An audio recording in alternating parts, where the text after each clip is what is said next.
Mari kita bersama-sama menghadap Tuhan di dalam doa. Ya Tuhan, sampai hari di mana semua lidah mengaku dan setiap lutut bertelut mengakui bahwa Kristus adalah Tuhan atas semesta, Hakim yang adil, penebus yang penuh belas kasihan, Raja yang agung. Kiranya Engkau berkenan senantiasa menunjukkan pada gerejamu hari ini Kristus Yesus yang mulia yang bertahta. Dan kami sebagai pengikutnya, kami sebagai anak-anak-Mu yang Bapa yang telah Engkau tebus, dan kami sebagai orang-orang yang didiami oleh Engkau ya Allah Roh Kudus. Kiranya Engkau berkenan berbicara di hati setiap kami, melampaui keterbatasan kami yang menyampaikan dan kami yang mendengarkan. Di nama Tuhan Yesus kami berdoa. Amin. Jemaat yang kasih Tuhan, dengan tetap bangkit berdiri, mari kita menyimak pembacaan bagian dari firman Tuhan yang akan melandasi khotbah hari ini. Khotbah hari ini sebetulnya didasarkan dari Wahyu 2 sampai 3. Saya mengundang saudara untuk buka Alkitab dan menyimak sendiri, tapi saya hanya akan bacakan satu saja, satu dari ketujuh jemaat, yaitu kepada jemaat Pergamus, mulai dari pasal 2 ayat 12 sampai 17. Dan tuliskanlah kepada malaikat jemaat di Pergamus, inilah firman Dia yang memakai pedang yang tajam dan bermata dua. Aku tahu di mana engkau diam, yaitu di sana, di tempat tahta iblis. Dan engkau berpegang pada namaku, dan engkau tidak menyangkal imanmu kepadaku, dan juga tidak pada zaman Antipas saksiku yang setia padaku, yang dibunuh di hadapan kamu di mana iblis diam. Tetapi aku mempunyai beberapa keberatan terhadap engkau. Di antaramu ada beberapa orang yang menganut ajaran Bileam, yang beri nasihat kepada Balak untuk menyesatkan orang Israel supaya mereka makan persembahan berhala dan berbuat zina. Demikian juga ada padamu orang-orang yang berpegang pada ajaran pengikut Nikolaus. Sebab itu bertobatlah. Jika tidak demikian aku akan segera datang kepadamu dan aku akan memerangi mereka dengan pedang yang di mulutku ini. Siapa bertelinga, hendaklah ia mendengarkan apa yang dikatakan Roh kepada jemaat-jemaat. Barang siapa menang, kepadanya akan kuberikan dari mana yang tersembunyi, dan aku akan mengaruniakan kepadanya batu putih yang di atasnya tertulis nama baru yang tidak diketahui oleh siapapun selain oleh yang menerimanya. Silakan duduk jemaat sekalian, berbahagialah dan diberkatilah mereka yang bukan saja mendengarkan firman kehidupan ini, tetapi juga yang mencamkan, mentaatinya serta menjalankannya dalam hidupnya. Dan kiranya Allah Roh Kudus sendiri berkenan mengukirkan firman yang hidup ke dalam hati saudara dan saya pada pagi hari ini. Saudara, selama 2 khotbah terakhir, khotbah sebelumnya dan hari ini yang sangat bersambung, kita melihat di Wahyu 2 dan Wahyu 3 bagaimana Kristus yang hidup, yang bangkit, naik ke surga, Kristus yang mulia, the glorified Christ, berbicara pada gerejanya. Kita berpikir apa yang terjadi kalau Kristus berjalan di tengah-tengah gereja hari ini. Di gereja ICC, di gereja-gereja lain, dan kita bertanya apa yang kira-kira Kristus katakan. Dan dapat dikatakan saudara, pesan yang Kristus katakan kepada ketujuh gereja yang eksis dalam sejarah sekitar 2000 tahun lalu adalah pesan yang bersifat lokal pada saat itu, tapi juga universal pada saat ini.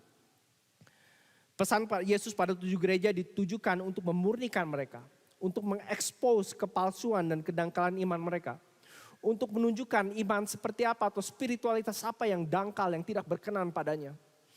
Itu sebabnya kalau saudara pernah baca Wahyu 2 dan 3 dan bagian yang contohnya tadi saya bacakan, saudara dapat melihat ada campuran antara hal-hal yang baik, yang luar biasa, yang menonjol, yang excellent, yang Yesus puji, yang Yesus dapat katakan kagumi boleh saya katakan. Tapi juga ada hal-hal yang Yesus cela, yang Yesus hardik, yang bahkan Yesus tegur dengan sangat keras. Dan hari ini saya berharap bisa mengajak saudara untuk kembali melihat bagaimana sih kita bisa menjadi gereja yang berpusatkan Yesus. Saudara, ini penting sekali karena nggak tahu saudara pernah dengar akronim ini atau enggak. Bible itu kan di ininya BIBLE, Basic Instructions Before Leaving Earth gitu ya. Instruksi dasar sebelum meninggalkan bumi. Nah, saya tahu Alkitab lebih dari itu, tapi saya pikir that's a good starting point. Setiap dari kita cepat atau lambat akan meninggalkan dunia ini. Kalau saudara sudah cukup lama di Australia, saudara tentu tahu baru-baru ini, saya nggak ngikutin sih olahraganya, tapi dunia kriket kehilangan seorang jagoannya yang sangat terkenal. Masih muda, 52 tahun, Shane Warne. Saya masih ingat lagi baru sampai ke sini tahun 90-an itu dia di TV hampir tiap hari, sangat populer. Saudara bisa baca sendiri di rumah gitu ya. Begitu mudah diambil dari dunia ini. Basic instructions before leaving earth. Karena suatu ketika kekekalan akan datang, penghakiman akan datang. Dan apakah kita tahu apa yang Alkitab katakan tentang berhadapan dengan Yesus yang mulia dan telah bangkit ini. Saudara, kita akan melihat bahwa gereja yang berpusatkan Yesus hari ini khususnya, dan ini merangkum Wahyu 2 dan 3, gereja yang berpusatkan Yesus adalah gereja yang mendengarkan dan bertekun memegang perkataan Yesus. Jadi kalau ada satu kata yang saya mau saudara ingat dari sekitar 30-40 menit ke depan adalah kata yang sangat simpel, kata dengar. Listen, hear, pay attention. Kenapa itu penting? Karena kalau saudara menyimak ketujuh surat ini, maka terlepas dari perbedaan, teguran, pujian, analisa yang Yesus berikan, ada satu kalimat yang berulang dan itu diberikan kepada 7 gereja, yaitu ada di slide berikutnya. Setiap gereja, Yesus katakan ini, siapa bertelinga, hendaklah ia mendengarkan apa yang dikatakan Roh pada jemaat-jemaat. Nah, ayat-ayat itu 7 gereja, baik ke Efesus, Smyrna, Pergamus, Tiatira, Sardis, Philadelphia, dan Laodikia, ke-7 jemaat, dan termasuk jemaat Tuhan hari ini harus mencamkan ini. Siapa bertelinga, hendaklah ia mendengarkan apa yang dikatakan Roh kepada gereja-gereja, kepada jemaat-jemaat. Saudara, kita mau menjadi gereja atau kita seharusnya menjadi gereja yang berpusatkan Yesus. Gereja yang mendengarkan, gereja yang percaya, gereja yang mentaati firman-Nya. Dan salah satu tema besar dari surat atau kitab Wahyu ini adalah yang menjadi tema seri khotbah ini, yaitu Jesus wins. Kita sekarang khawatir dengan apa yang terjadi di Ukraina misalnya. Apa yang terjadi dengan Rusia dan seterusnya. Nah, tentu kita perlu concern, ada tempatnya di mana kita berdoa, ada tempatnya di mana kita menyatakan pendapat kita. Tapi yang saya sangat pikir harusnya menjadi encouragement bagi kita adalah bahwa di Alkitab ini, di firman Tuhan, di Bible ini, Allah sudah mereveal, sudah mewahyukan, sudah menyingkapkan pada kita akhir dari sejarah. Apapun yang terjadi dalam sejarah, menang, kalah, sukses, gagal, kita bisa yakin satu hal. Bahwa Yesus Kristus yang kepadanya saudara dan saya berdoa, yang telah mati bagi kita, dibangkitkan bagi pendengaran kita, adalah Yesus yang sudah dan akan menang. Nah, ini sebenarnya sepintas kedengarannya kebenaran yang klise dan simple. Tapi kita harus ingat saudara, bahwa karena Yesus akan menang dan dijamin akan menang, sama seperti ia melalui penderitaan dan telah menang melalui kebangkitannya, demikian juga gereja Tuhan sepanjang masa, hari ini, dimanapun harus melalui penderitaan di dunia ini. Nah, penderitaan yang kita alami berbeda-beda. Penderitaan di negara-negara komunis, negara-negara non-Kristen, negara-negara yang secara sistematis berusaha bukan saja menindas kekristenan tetapi agama, tentu berbeda dengan penderitaan yang kita alami di sini di kota Melbourne. Saya ingat kalau nggak salah di Gospel Talk, nggak tahu minggu lalu atau minggu sebelumnya sempat ada pertanyaan bukan, gimana kita hidup sebagai orang Kristen di kota Melbourne yang kelihatannya nyaman. Saudara, saya nggak tahu siapa yang nanya, saya nggak tahu motivasinya, nggak kenal, jadi tidak bermaksud melecehkan. Tapi saudara, saya pikir kalau kita belum pernah mencoba hidup sebagai anak Tuhan, kita mungkin nggak tahu susahnya seperti apa. Mau itu di kota Melbourne yang nyaman, yang sangat livable, atau di negara seperti Korea Utara. Penderitaan, kesulitan, kita tidak dianggap, tidak punya reputasi, kecil, dianggap marginal, itu adalah bagian penderitaan bukan saja gereja sebagai institusi, tetapi gereja secara individual, sebagai keluarga, di leadership, di antara relasi kita satu sama lain. Tetapi yang Yesus janjikan, Jesus wins. Mereka yang menderita bersama dengan Dia juga akan menang bersama dengan Dia. Nah, saudara, bagian awal dari surat Wahyu ini, kitab Wahyu 1 mengajak kita melihat ke belakang. Mungkin saudara ingat waktu Yohanes bertemu dengan Yesus yang menyatakan dirinya Yesus itu bukan lagi Yesus yang berjalan di Galilea sebagai rabi, seorang guru, tapi Yesus yang mulia, yang berkilauan, yang bersinar, yang penuh kuasa, yang super gitu ya, yang glorified, yang telah dimuliakan. Dan sekarang Yesus yang sama itu berbicara pada gerejanya, mengajak kita melihat ke depan. Saya sudah tunjukkan minggu lalu bahwa hal-hal yang Yesus ungkapkan kepada 7 gereja itu nanti diulang lagi di pasal 22, di pasal 21. Dengan kata lain menjamin bahwa sama seperti ia telah melalui penderitaan dan menang melalui kebangkitannya dan kenaikannya ke surga, demikian juga gerejanya. Yang melalui penderitaan besar kecil, lokal, temporal, dalam keluarga dan rumah juga akhirnya akan menang bersama-sama dengan dia. Nah, saya menunjukkan minggu lalu, ini ada di slide, bahwa ketujuh gereja ini bukan saja merupakan sirkuit penyampaian surat pada zaman itu, kalau saudara lihat petanya, tapi juga secara gaya bahasa penulisan itu ada patternnya. Mulai dari, di slide berikutnya, ini urutan gerejanya dari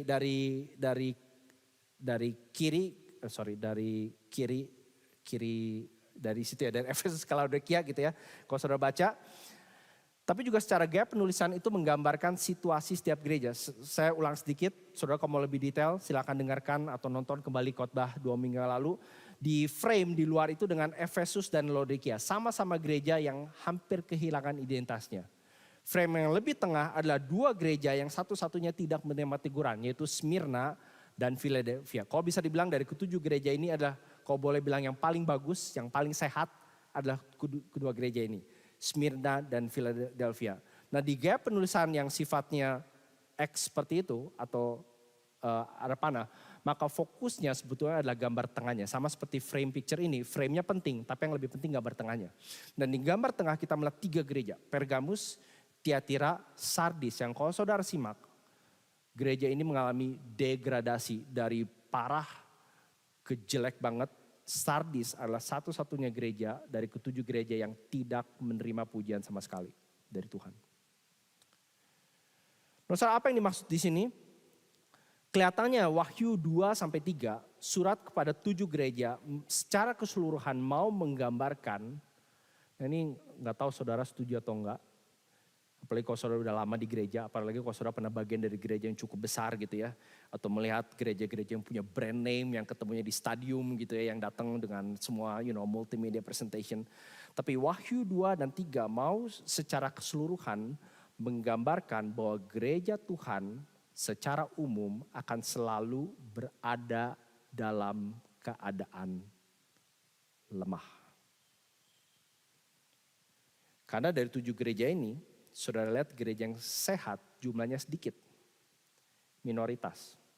Nah, saudara, saya nggak bilang gereja kami atau bahkan denominasi kami ini paling bagus, paling hebat, paling everything right. Kalau saudara udah cukup lama di ICC, ada cukup lama di denominasi kami atau denominasi apapun, saudara akan melihat berbagai kebobrokan, kelemahan, kekurangan, dan lain seterusnya. Tapi poinnya adalah mengatakan bahwa secara umum gereja yang sehat itu minoritas. Bahkan marginal seperti Smyrna dan Philadelphia.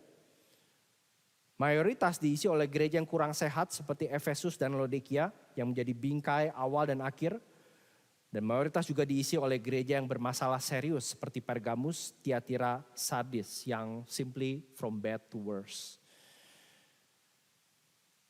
Itu sebabnya kalau saudara lihat format dari penulisan ini, pusatnya saya sudah sebutkan minggu lalu, senternya adalah gereja Tiatira yang tengah-tengah dari bad to worse. Dan hanya kepada gereja Tiatira lah, ini gak ada di slide, Yesus berkata, dan semua jemaat dan semua gereja akan mengakui bahwa akulah Yesus yang menguji batin dan hati orang, dan aku membalaskan kepada kamu setiap orang menurut perbuatannya. Artinya Yesus mengatakan, aku tahu apa yang ada di dalammu dan this is what you look like. Itu sebabnya ada gereja yang dikatakan kamu kelihatannya hebat, mungkin kelihatannya ada banyak aktivitas seperti kita ada welcoming day, ada camp, ada band, ada bangunan. Ya, saya sempat sebutkan minggu lalu bahwa seringkali yang dijadikan tolok ukur gereja, saudara masih ingat ABC kan, attendance, building, cash ya. Jumlah yang hadir, fasilitas gedung, dan aset yang dimiliki. Tapi kita perhatikan di surat bukan saja kepada 7 gereja, tapi kepada gereja-gereja lain. Surat Filipi, Roma, Korintus. Saudara sebutkan semua surat di Alkitab, saudara akan menemukan minim sekali concern terhadap jumlah yang hadir, di mana mereka ketemu, dan berapa aset yang mereka miliki. Ini yang dimaksud. Akulah yang menguji batin dan hati orang. Gereja bisa kelihatan bagus. Ada fasilitas, ada nama, punya dampak di masyarakat, masuk koran, masuk media gitu ya. Memberikan begitu banyak impact dan saudara ada tempatnya dan kita bersyukur kalau jemaat dan gereja Tuhan memberikan dampak bagi masyarakat. Tetapi at the end of the day, yang ketujuh surat ini mau katakan, Wahyu 2 dan 3 mau katakan bahwa secara umum gereja Tuhan ada dalam keadaan yang lemah. Bahkan secara sejarah kalau saudara perhatikan, kebanyakan tempat di mana gereja itu menjadi mayoritas. Ya, masuk politik, pegang posisi, punya aman untuk beribadah, itu biasanya tempat di mana gereja bertambah banyak tetapi secara nominal. Saudara tahu nominal ya, cuman di surat doang, cuman di KTP. Ya, kalau ditanya kamu apa Kristen, kenapa? Karena saya hari Minggu ke gereja, atau saya sering kali disebut di sini ya CEO ya, Christmas and Easter only Christians gitu ya. Cuman datang pas Natal sama Paskah dan sekali-sekali kok kawinan ya, atau kalau ada yang meninggal ya. Saudara tambahin sendiri CEO apa gitu ya, funeral dan wedding. Tapi kebanyakan di negara-negara di mana kekristenan betul-betul secara genuine bertumbuh secara real, adalah negara-negara di mana kekristenan itu lemah, minoritas, diabaikan dan ditindas. Itu sebabnya penting bagi kita saudara untuk menjadi gereja yang berpusatkan Yesus. Itu bukan slogan. Dan hari ini ada dua big idea bicara soal ini, ada di slide berikutnya. Pertama adalah ini, Yesus menjanjikan kemenangan final bagi mereka yang mendengarkan dan bertekun memegang perkataannya. So Jesus promises final victory to those who hear and persevere in keeping His words. Dan slide berikutnya serupa dengan itu, ini sisi satu lagi. Yesus menjamin kehancuran total bagi mereka yang mendengarkan tetapi tidak setia memegang perkataannya. Jesus guarantees total ruin to those who hear but are unfaithful in keeping His words. Saudara, saya berharap baik kita sebagai gereja, sebagai para pemimpin, sebagai pelayan, sebagai anggota dan sebagai individu mau menjadi gereja atau individu yang berpusatkan Yesus, yang mendengarkan serta bertekun memegang firman-Nya. Nah saudara, kalau kita kembali lagi, kalau saudara punya app atau punya Alkitab, saya sangat encourage saudara untuk buka itu ya, Wahyu 2 atau 3. Saudara akan melihat, kalau saudara cukup familiar dengan Alkitab, maka saudara akan melihat bahwa kebanyakan surat di Perjanjian Baru itu punya pola. Biasanya polanya kira-kira seperti ini. Biasanya kebenarannya itu ditaruh di depan, seperti Efesus 1-3 atau Roma 1-11 gitu ya. Nah aplikasinya atau what to do with this truth gitu ya, atau implikasi dari kebenaran itu ditaruh di belakang. Jadi Efesus 1-3 itu tentang Injil, Efesus 4-6 bagaimana menghidupi Injil. Roma juga seperti itu, Roma 1-11 itu bicara tentang the righteousness of God, kebenaran Allah, keadilan Allah. Dan pasal 12 sampai selesai itu bicara bagaimana kita menghidupi kebenaran itu dalam konteks pribadi maupun komunitas. Ini adalah pola yang cukup umum di surat Perjanjian Baru.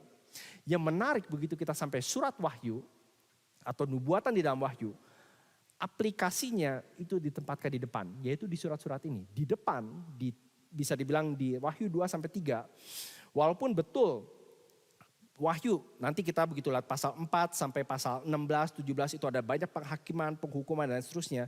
Tetapi perhatikan, surat ini dibuka dan satu-satunya surat yang secara eksplisit boleh dibilang dibuka dan ditutup dengan janji dan berkat bagi mereka yang membacanya. Kita lihat slide berikutnya, itu ada satu kutipan, kita udah pernah baca gitu ya di beberapa minggu lalu. Berbahagialah ia yang membacakan dan mereka yang mendengarkan kata-kata nubuat ini dan menuruti apa yang tertulis di dalamnya. Itu sama seperti Big ID hari ini ya. Sebab waktunya sudah dekat. Sebab inilah saatnya, ini adalah masa di mana kita mendengarkan dan menuruti kata-kata ini. Itu pasal 1. Pasal 2 menjelang pasal penutup, perhatikan ini yang Yesus katakan, sesungguhnya aku datang segera, dan pretty much copy paste gitu ya. Berbahagialah orang yang menuruti perkataan-perkataan nubuat kitab ini. Jadi saudara, saya tahu kalau kita bicara atau mendengarkan surat Wahyu atau kitab Wahyu, kita dipenuhi dengan ketakutan, rasa bingung, rasa segala macam. Tapi penulis ini, Yohanes sendiri mengatakan bahwa surat ini diberikan supaya kita berbahagia. Bukan bingung, bukan resah, bukan bertanya apakah Rusia menyerang Ukraina itu tanda-tanda akhir zaman gitu ya. Apakah Rusia melambangkan negara ini dan itu di kitab Wahyu atau di surat-surat lainnya. Itu bukan main poinnya. Poinnya adalah kita yang membaca dan mendengarkan apa yang tertulis di dalamnya, itu janji Tuhan akan diberkati. Kita akan bahagia. Nah izinkan saya mengingatkan sekali lagi di dua ini ya, berkat bahagia ini ada struktur. Ini memang gak ada di slide tapi saya sudah sempat sebutkan 2 minggu lalu. Bahwa di pasal 2-3 Yesus berbicara kepada ke-7 gereja. Itu yang kita akan selesaikan hari ini. Setelah Yesus berbicara pada gereja mulai pasal 4. Saudara akan melihat bahwa Yohanes itu mendapat penglihatan. Dia seperti diajak masuk ke dalam ruang perangnya Allah. Kalau saudara pernah lihat adegan film perang gitu ya, ada prajurit, ada tentara yang berperang kadang-kadang adegan di shoot lagi perang di medan laga gitu ya, perang tembak-tembakan pakai pesawat. Tapi juga ada adegan di ruang perang, betul nggak? Di mana jenderal petinggi itu mereka buka peta dan biasanya ada bidak-bidak atau sekarang yang lebih modern pakai komputer gitu ya, kadang-kadang ada tampilan hologramnya 3D. Dan itu yang terjadi bahwa masuk pasal 4, Yohanes seperti diajak masuk ke ruang perangnya Tuhan dan melihat apa yang terjadi behind the scene. Di balik pergolakan kerajaan-kerajaan, nabi-nabi palsu, gereja yang menjadi lemah, gereja yang tersingkirkan, Yohanes seperti diajak lihat, ini loh yang terjadi behind the scene. This is what I'm doing. Oke, itu pasal 4, 5 Yohanes mendapat penglihatan ke dalam ruang tahta Allah dan melihat di Wahyu pasal 6-16 bahwa Allah yang maha kuasa, yang berkuasa atas segala sesuatu itu sebetulnya sedang dalam proses menjatuhkan penghakiman. Nah, saudara, saya nggak tahu apa yang sekarang terjadi di ruang tahta Tuhan dengan misalnya Rusia menyerang Ukraina. Tapi kita bisa yakin Allah sedang menjatuhkan penghakimannya. Allah akan menjatuhkan penghakimannya dan Allah akan memfinalize penghakimannya. Dan itu ditujukan di pasal 17-22. Di mana Babel yang yang mewakili kota si jahat dan musuh-musuh Allah itu dihancurkan, dan Yerusalem surgawi, inilah end goal kita. Kita punya final victory. Kemenangan Yesus itu membawa Yerusalem surgawi, yaitu kota Allah dan umatnya itu turun, di mana kita akan tinggal bersama-sama dengan Dia selamanya.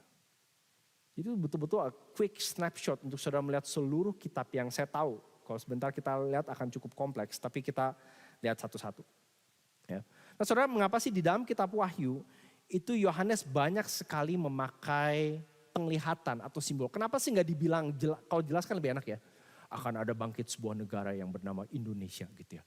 Presidennya namanya Bapak X gitu ya. Dan pada tahun sekian Bapak X akan melakukan B gitu ya. Dan setelah B terjadi C akan terjadi ini. Oh, itu kayaknya enak banget kayak gitu. Kayak you just read it and udah aja tinggal tunggu si Bapak ini muncul. Nah, saudara, salah satu alasan utama mengapa Yohanes menggunakan simbol dan penglihatan itu sangat berkaitan dengan apa yang apa yang Yesus ucapkan berulang kali kepada 7 gereja. Siapa bertelinga hendaklah ia mendengarkan apa yang dikatakan Roh pada jemaat-jemaat. Kenapa ini berkaitan? Karena saudara, di Perjanjian Lama beberapa nabi, misalnya Yesaya dan Yeremia, waktu mereka dipanggil untuk menegur bangsa Israel, umat Tuhan, biasanya mereka mulai dengan menggunakan khotbah yang menggunakan akal sehat. Mereka memakai khotbah yang mengingatkan mereka akan sejarah kesetiaan Tuhan dan ketidaksetiaan mereka di masa lalu. Mereka memakai khotbah yang mengutip apa yang Tuhan sudah katakan sebelumnya, khususnya di kitab-kitab Musa dan khususnya di kitab Ulangan. Tapi kalau saudara cukup familiar dengan sejarah bangsa Israel, sayangnya akal sehat, sejarah masa lalu dan firman Tuhan itu it just doesn't work. Tidak sedikit dari nabi-nabi ini diasingkan, dibunuh, dianiaya. Kenapa? Karena hati bangsa Israel sudah begitu keras. Mereka lebih memilih berhala, mereka malas dan lamban, mereka tidak mau berubah dan bertobat, mereka nyaman dengan hidup mereka sekarang. Why do I need God? Atau kalaupun mereka perlu Tuhan itu cuma embel-embel, cuma sebagai cheerleader, cuma sebagai simbol, hanya nominal. Itu sebabnya mereka tidak mau menerima akal sehat, sejarah dan firman Tuhan yang jelas mereka tahu. Jadi nabi-nabi ini datang seperti pakai SP, surat peringatan. Nah, karena diingatkan mereka tidak mau bertobat, akhirnya para nabi sejumlah dari mereka ganti taktik dan memperingatkan mereka melalui tindakan simbolis dan penglihatan. Jadi saudara jangan pikir kalau saudara pergi ke gereja atau dengar pendeta yang bilang saya dapat penglihatan, semalam Tuhan berbicara sama saya, mau ABC gitu ya. Atau waktu saya baca firman Tuhan ini seperti ada something loncat. Saya dulu ingat lagi SMA pernah dengar satu pendeta, saya nggak perlu sebutin nama gerejanya, dan dia bicara soal Elia yang meninggalkan jubahnya pada Elisa ya, di Raja-Raja. Dan nggak tahu kenapa tengah-tengah khotbah dia cerita gitu, saudara, Saya pernah dapat penglihatan bahwa jubah ini mau diberikan pada siapapun. Jadi dia sangat menjagokan penglihatan, hal-hal yang bersifat simbolis. Tapi kita perlu ingat tempatnya saudara di perjanjian lama. Di perjanjian lama itu simbol, penglihatan, perumpamaan itu tuh bukan diberikan untuk orang-orang yang percaya sebetulnya. Tapi diberikan pada orang-orang yang keras kepala. Siapa bertelinga, hendaklah ia mendengarkan apa yang Roh katakan kepada jemaat-jemaat. Dan sekali lagi pola saya sudah pernah sebutkan di khotbah yang pertama ya. Bahwa kitab Wahyu ini sangat syarat dengan tema dan latar belakang perjanjian lama. Karena gereja hari ini pun, orang Kristen hari ini, dan saya yakin kita semua bisa mengakui. Kita pun lebih memilih berhala bukan? Entah itu uang, karir, seks, kesenangan. Kita pun malas dan lamban. Kita pun sulit dan gak mau berubah dan bertobat dan kita merasa lebih nyaman dengan hidup kita yang sekarang. Atau setidaknya kita berusaha mengejar kenyamanan. Dan ini sebabnya perintah ini, siapa bertelinga hendaklah ia mendengarkan, itu cocok bagi gereja sepanjang masa. Karena di gereja sepanjang masa, termasuk gereja seperti ICC atau gereja manapun, selalu di dalamnya ada genuine believers, ada true believers, ada orang-orang yang saya sebut asli percaya, dan ada orang-orang yang tidak percaya. Atau orang-orang yang nominal yang mengira dirinya Christians atau Kristen tapi sebetulnya bukan atau palsu. Dan selalu sampai seperti gereja-gereja di zaman Wahyu selalu ada godaan dari dunia dan si jahat untuk tidak mendengarkan apalagi setia memegang perkataan Yesus. Nah di slide berikutnya ini sebuah summary statement lagi gitu ya. Kita diingatkan sekali lagi bahwa Tuhan memakai penglihatan. Jadi kitab ini secara keseluruhan ditujukan agar mereka yang asli percaya semakin jelas melihat dosa mereka. Kemalasan kita, kelambanan kita, kekerasan hati kita, kemauan kita untuk memecah belah kesombongan kita. Dan mereka yang tidak percaya semakin keras di dalam dosa mereka. God uses visions and parables so that true believers see their sins more clearly. And that unbelievers remain hardened in their sins. Jadi kitab Wahyu ini secara keseluruhan bukan saja dialamatkan pada gereja yang secara umum rentan, lemah. Tapi juga untuk menegur setiap kita. Saudara, dari mana kita tahu bahwa kita sedang mendengarkan dan bertekun memegang perkataan Yesus? Kita semakin mendengarkan dan bertekun memegang perkataan Yesus kalau dari hari ke hari saudara gitu ya. Kita semakin menyadari betapa besarnya dan betapa appropriate-nya dan tepatnya kedaulatan serta kasih Allah Bapa. Kita bisa menyadari itu bahwa Allah adalah Allah yang berdaulat berkuasa atas segala sesuatu. Itu salah satu tema Wahyu. Ya. Kita juga semakin menyadari betapa bahagianya bersandar pada kekuatan dan perlindungan Yesus. Tetapi kita juga menyadari betapa bahayanya menyimpang dari perkataan Roh Kudus. Ya sekali lagi, siapa bertelinga hendaklah ia mendengarkan apa yang dikatakan Roh kepada jemaat-jemaat. Dengarkan, jangan menyimpang. Dengarkan, jangan berubah setia. Saudara tadi saya buka dengan share, saya gak tahu saudara tahu atau enggak yang singkatan tadi ya, BIBLE, Basic Instruction Before Leaving Earth. Nah, ini ada satu akronim lagi yang saya coba buat sendiri, ini berdasarkan dari kata dengar. Ini slide kedua terakhir, tolong dibiarkan di screen untuk sementara waktu. Ini dari dengar dan ini adalah bagi saya merangkum ini dari ketujuh pesan Yesus kepada ketujuh jemaat. Jadi ada DENGAR, dengar gitu ya. So ini adalah mungkin dapat dikatakan 6 lesson yang saudara dan saya, yang saya percaya Tuhan mau kita camkan dari ketujuh surat ini. Saya nggak akan secara spesifik melihat kepada ketujuh gereja, tapi saya cukup yakin kalau saudara membaca Wahyu 2 dan 3, saudara akan menemukan tema yang serupa diulang setidaknya sekali 2 kali. Yang pertama, D, dapatkan kembali kasih yang semula. Recover your first love. Saudara, saya yakin ini applicable bagi kebanyakan kita dan ini mungkin salah satu aplikasi terbesar bagi gereja-gereja seperti kita yang sangat kuat dalam pengajaran, dan itu sekali lagi tepat dan baik, dan di sini juga kita ditekankan pentingnya memegang pengajaran benar. Tapi kita harus mengakui seringkali kita lebih suka aktif terlibat di dalam kepanitiaan, dalam kepengurusan, dalam pelayanan, which is again good dan baik dan kita bersyukur. Tetapi salah satu yang paling kita sering hindari adalah relationship. Relasi kasih dengan sesama orang percaya. Dan kalau saudara udah cukup lama di gereja manapun. Kalau kenal cuman orangnya dan oh iya dia pelayan apa, main gitar, guru sekolah minggu, pendeta, pengurus, that's fine, that's great. Tapi saudara kenal orangnya gitu ya. Ngobrol sama dia, pelayanan bareng, pergi bareng, trip, married sama orang itu gitu ya. Saudara mulai melihat gitu ya. Ada begitu banyak hal yang sulit untuk kita kasih. Yang sulit untuk kita tolerate. Yang mungkin bahkan sulit untuk kita ampuni. Itu sebabnya tidak heran perintah one another di perjanjian baru itu sangat banyak sekali. Karena saya yakin Paulus, Petrus, Yohanes menyadari ini salah satu problem terbesar gereja. Bukan soal ngumpul doang, bukan soal hanya ajaran. Tapi bagaimana jemaatnya dengan genuine saling mengasihi. Tetapi satu yang lebih penting di sini sebetulnya adalah main problemnya bukan soal gereja kurang mengasihi, tapi kalau saudara lihat misalnya di surat pada jemaat Efesus, kasih yang mula-mula itu sebetulnya bicara tentang kasih Allah Tritunggal pada jemaatnya. Jadi waktu dikatakan dapatkan kembali kasih yang semula, bukan kasih waktu saudara baru 1 bulan di gereja ini dan wah kayak everybody so friendly. Tapi setahun kemudian, kok gue baru tahu sih itu kayak gitu ya. Sini kayak gitu. Kok dia kayak gitu ya. Gue baru tahu, kecewa gitu ya. Apalagi kalau udah lebih lama gitu ya saudara. Tapi bukan itu yang dimaksud. Kita dipanggil untuk kembali mencari kasih yang semula dalam Kristus.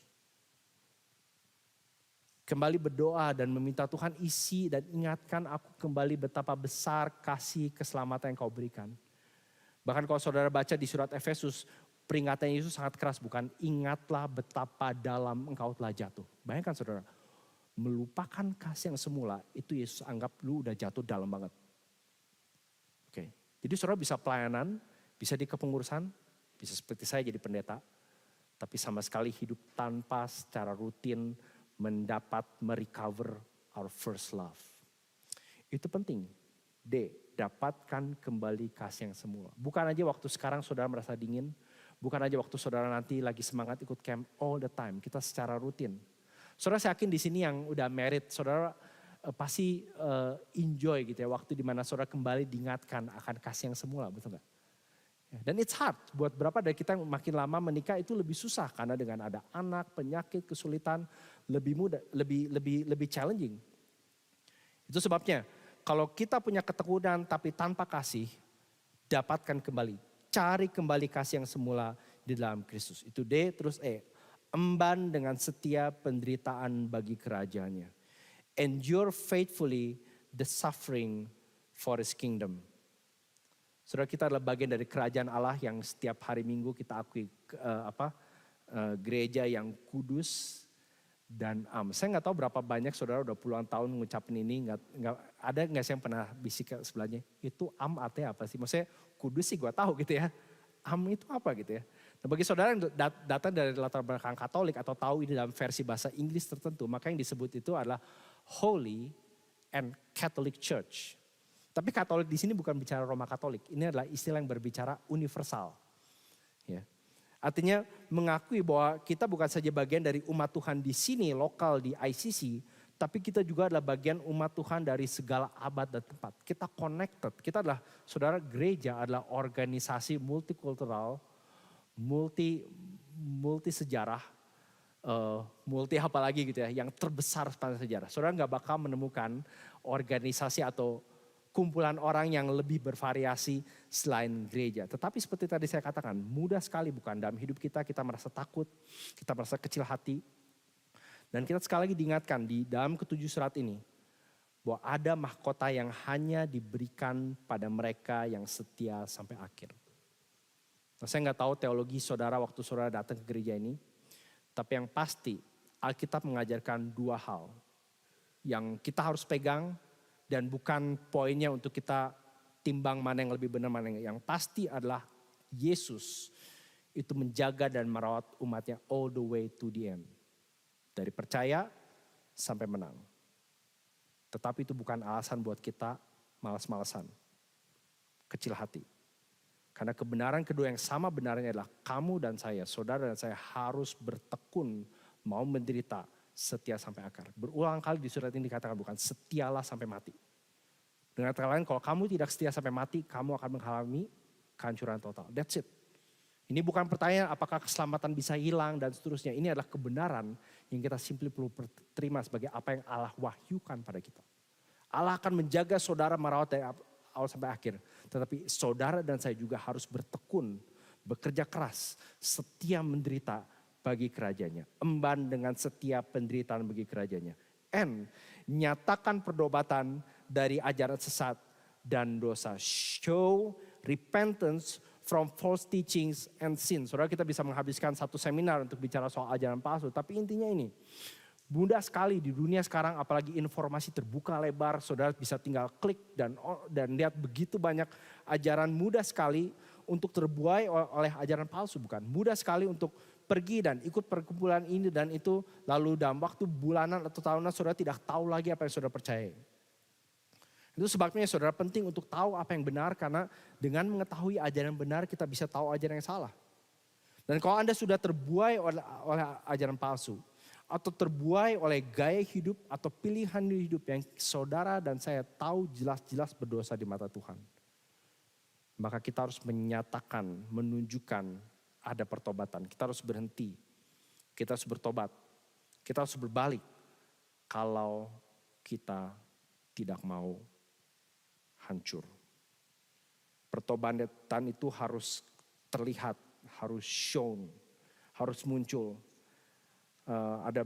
Saya yakin setiap dari kita punya kebiasaan dan mungkin hobi, mungkin relationship yang kita tahu jelas-jelas bertentangan dengan firman Tuhan. Yang kita tahu jelas-jelas melawan bijaksana Tuhan. Kita harus menyatakan pertobatan dari ajaran palsu atau gaya hidup yang berdosa.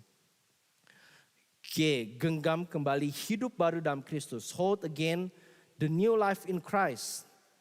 Saudara, saya yakin setiap dari kita pernah atau kalau tidak sedang malas, tertidur secara rohani atau merasa iman kita mati.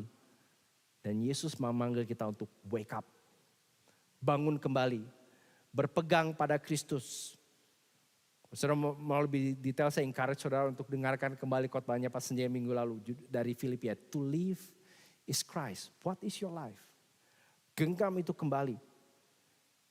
Kalau saudara merasa sudah too late, dengan Kristus tidak pernah ada yang too late. Selama saudara bangun dan mendengarkan itu ya, apa yang Roh katakan pada jemaat-jemaat. Arahkan pikiranmu pada janji Tuhan. Direct your mind to God's promises. Saudara, kita harus mengakui bukan bahwa apa yang mengisi pikiran kita mungkin bisa ditentukan dari bagaimana kita menghabiskan waktu 5, 10, bahkan 50 menit pertama dari kita bangun. Apa yang biasa kita cek? Apa yang kita baca? Apa yang kita rasa? I need to know this. Ya. Dan itu yang seringkali membuat kita lemah, letih, dan sangat distracted. Karena ada begitu banyak hal yang bagi pikiran kita lebih enjoyable untuk kita isi. Dan saudara, kalau Anda merasa lemah dan letih dalam iman, ingatlah bahwa Tuhan berjanji. Janji-janji Tuhan itu memberikan kita upah dan berkat dan pelindungannya. Itu sebabnya kita harus secara rutin mengarahkan pikiran kita pada janji-janji Tuhan. Kenapa saya pakai kata janji-janji Tuhan? Karena setiap kali kita berbuat janji atau orang bikin janji sama kita, yang kita percaya sebetulnya bukan aja janjinya, tetapi si pembuat janji, bukan? Orang bilang nanti kalau saya retired, saya janji akan berikan kamu nih. Ya. Kalau kita tahu orang yang nggak punya apa-apa, kita tahu ini mah cuman ngomong doang gitu. Tapi kalau kita tahu dia orang yang reliable, trustworthy, baik dan punya integritas, kita tahu bahwa janjinya bisa dipegang. Nah, saudara, betapa sering kita lebih mengisi pikiran kita dengan hal-hal yang dunia janjikan. Kesenangan, kenikmatan, kesuksesan, reward, berkat. Dan itu seringkali terjadi karena kita jarang langkah atau hampir tidak pernah mengarahkan pikiran kita secara rutin pada janji-janji Tuhan. Pada firman-Nya, pada kebenarannya. Dan terakhir, relakan hati untuk ditegur dan dimurnikan oleh Tuhan. Be zealous when reproved and purified by God. Ini yang kita lihat di surat pada jemaat Laodikia, bukan? Ya. Saya yakin kebanyakan dari kita kalau tidak sedang pernah mengalami hanya separuh hati, suam-suam kuku mengasihi dan melayani Tuhan. Kita merasa puas diri, aku sudah cukup di sini. Aku gak perlu bergerak lagi, mager gitu ya, malas gerak rohani gitu ya. Udah gak pengen, pokoknya that's it, gue udah capek gitu ya. Atau merasa udah konten.